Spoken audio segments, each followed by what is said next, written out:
Who would you have as your franchise guard? Okay, very interesting. Steph Curry versus Ja Morant. Ooh, Madali that's lang tough. naman. Medyo mahirap, honestly. Alright, pero Yes. JV.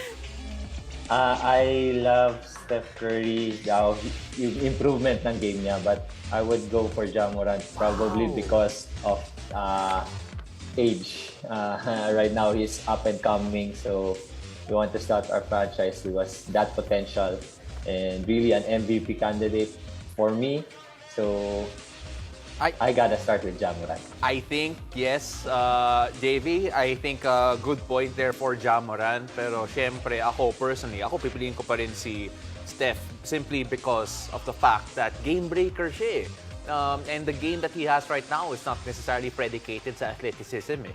So you could imagine that years from now, even though more advanced siya in age, di naman mawawala yung shooting niya eh, yung gravity niya eh. Kaya para sa akin, and yung leadership nandun rin. So para sa akin, I would argue against Ja Morant, who I feel is a future MVP winner potentially, and someone who can bring the franchise to a different level. Pero iba pa rin yung Steph Curry. And I'm just going against you, JV. Yun yung role niya today, Kuya Yun JV. yung role Baka ko. ma-confuse Kukontra lang ka eh. ako.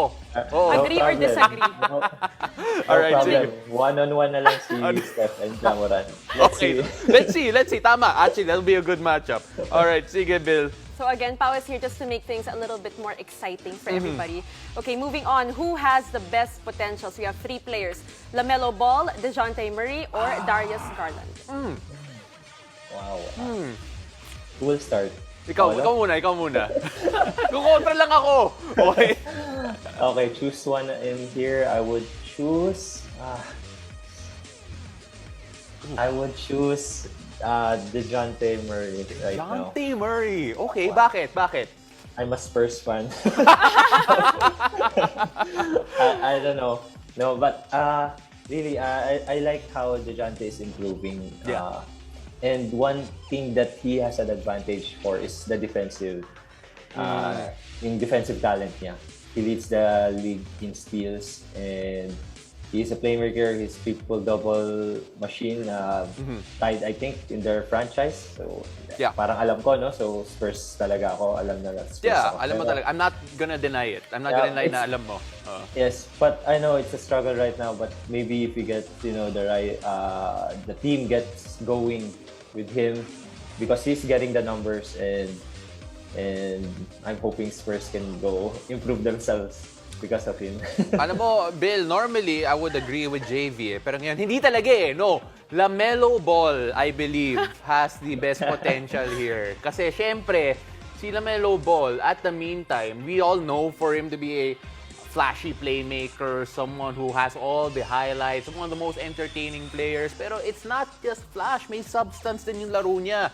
And when you're looking at this guy, si LaMelo Ball, you're looking at a guy who is still learning the game. He'll only get better in terms of playmaking, and that's why I think yung ceiling niya is a lot higher, because I feel as he understands the game more, yung potential niya is going to rise not only as a playmaker but maybe a leader of a franchise that is contending for the title. Really out here to fight JV, Billy. So as you can Yes. see, Kuya JV, Pao That- is in a mood today. May attitude siya today. So pagbigyan na natin. I think yung nainom niya, so Yung- Oo, palaban na eh. Oo.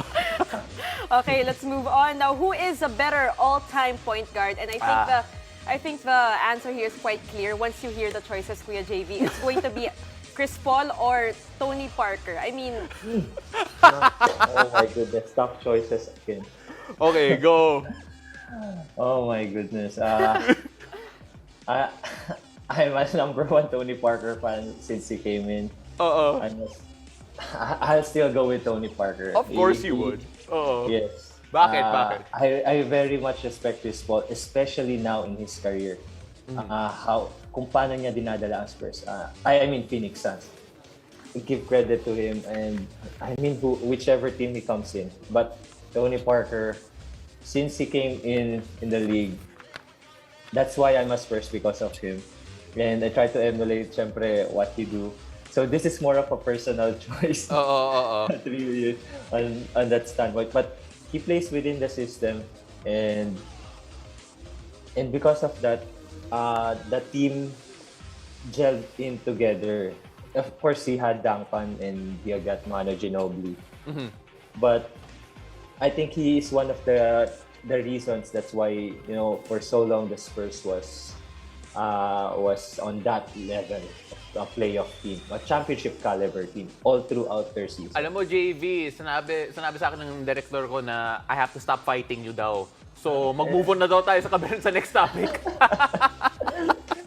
Bill, let's Okay, go. this time, Kuya JV, we're gonna talk about teams naman. So, who will win a 7-game playoff series? Oh. The Miami Heat versus the Chicago Bulls. Who will it be? Oh, it's another tough one.